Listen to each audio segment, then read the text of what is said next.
जब वो आगे बढ़ना शुरू करता है तो दुश्मन कांपना शुरू कर देता है। वो जमीन पर दौड़ सकता है, नदी में तैर सकता है, हवा में हेलीकॉप्टर का हाथ पकड़कर उड़ सकता है, पहाड़ों पर चढ़ाई कर सकता है। हाई एल्टीट्यूड एरिया में चीन और पाकिस्तान का दम निकालने के लिए वो आ गया है।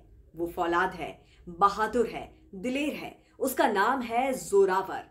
जोरावर का अर्थ होता है बहादुर, दिलेर और जाबाज। और अब भारतीय सेना के पास भी वो जाबाज आ चुका है, जो कि एलएसी की खतरनाक पहाड़ियों में चीन के टैंकों को खदेड़ने के लिए हर चुनौती का सामना करने के लिए तैयार है। हम बात कर रहे हैं उस फौलादी टैंक की जो भारतीय सेना का नया सुरक्षा कवच है, नया योद्धा है और जो भारत का पहला स्वदेशी टैंक भी है। एक ऐसा टैंक है जो न सिर्फ एलएसी के दुर्गम रास्तों पर दौड़ेगा बल्कि चीनी टैंकों के परखच्चे भी उड़ा सकता है। जोरावर टैंक से एंटी टैंक गाइडेड मिसाइल दाग सकते हैं, गोले दाग सकते हैं, मशीन गन चला सकते हैं। भारतीय सेना के पास दुनिया के सभी अत्याधुनिक हथियार, मिसाइलें हैं। भारतीय सेना को दुनिया की चौथी सबसे ताकतवर सेना माना जाता है। डीआरडीओ के बनाए अर्जुन टैंक का सबसे ज्यादा इस्तेमाल होता है, तो वही भारतीय सेना के पास भीष्म टैंक के रूप में मुख्य युद्धक टैंक है। भारतीय सेना के पास 4,500 से ज्यादा टैंक हैं। भारत के पास सबसे घातक BMP-2 टैंक भी हैं। भारतीय सेना खास तौर पर अभी T-90, T-72 और अर्जुन टैंक का इस्तेमाल करती है। लेकिन अब टैंकों की दुनिया में जोरावर नई क्रांति का नाम है। भारत ने स्वदेशी तकनीक से ऐसे टैंक बनाए हैं जिन्होंने चीन और पाकिस्तान में खलबली मचा दी है, क्योंकि ये टैंक पहाड़ पर दहाड़ रहे हैं। अब आपको बताते हैं कि इस टैंक का नाम जोरावर क्यों रखा। दरअसल इस टैंक का नाम डोगरा जनरल जोरावर सिंह के नाम पर रखा गया है। जोरावर सिंह ने लद्दाख और पश्चिमी तिब्बत में चीन और पाकिस्तानी सेना के छक्के छुड़ाए थे। हाई एल्टीट्यूड एरिया में जोरावर अपने आखिरी ट्रायल से गुजर रहा है। इसी साल ये टैंक भारतीय सेना में शामिल होना शुरू हो जाएंगे। दरअसल इस वक्त एलएसी के लिहाज से भारत को लाइट टैंक की सख्त जरूरत है। भारतीय सेना को तकरीबन 350 थर्ड जनरेशन लाइट टैंक की जरूरत है, जो कि आगे मेंटेनेंस और जरूरत के हिसाब से बढ़ते जाएंगे। इन लाइट वेटेड टैंक का वजन 25 टन है, तो वहीं चीन ने अपने लाइट टैंक ZTQ-15 को पूरे एलएसी पर तैनात कर रखा है। चीन के टैंक 33 टन वजनी हैं और कम वजन के चलते ये आसानी से हाई एल्टीट्यूड के इलाके में ऊंचाई वाली जगह पर चढ़ जाते हैं।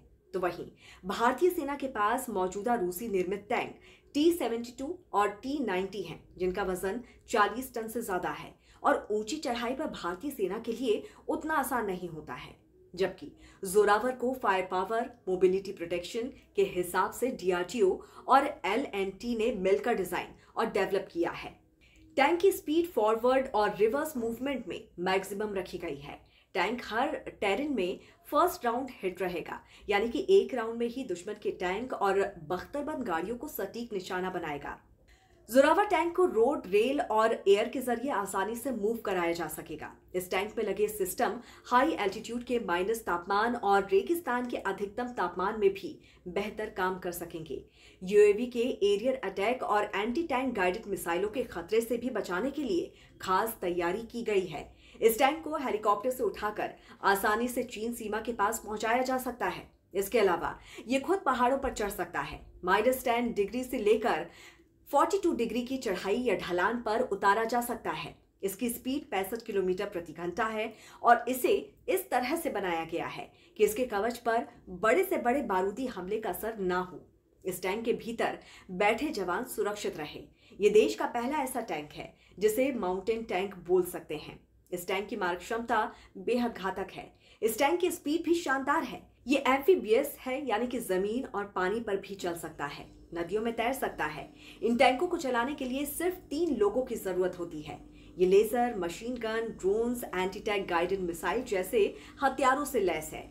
इसमें 105 मिलीमीटर की एंटी टैंक गाइडेड मिसाइल यानी कि ATGM भी लगा सकते हैं।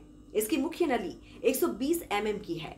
इसमें ऑटोमेटिक लोडर है, यानी कि गोले अपने आप लोड होते रहेंगे। रिमोट वेपन स्टेशन है जिसके ऊपर 12.7 mm की हैवी मशीन गन लगाई जा सकती है।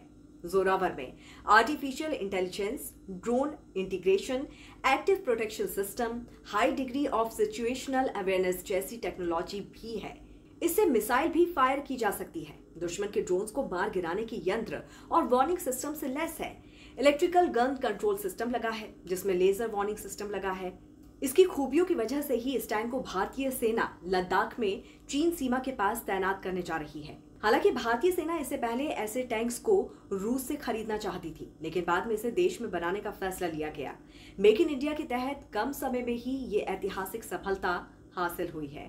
तो इस पर आपकी क्या राय है, जरूर हमें बताइए। जुड़े रहिए राष्ट्र हिट टीवी के साथ। नमस्कार।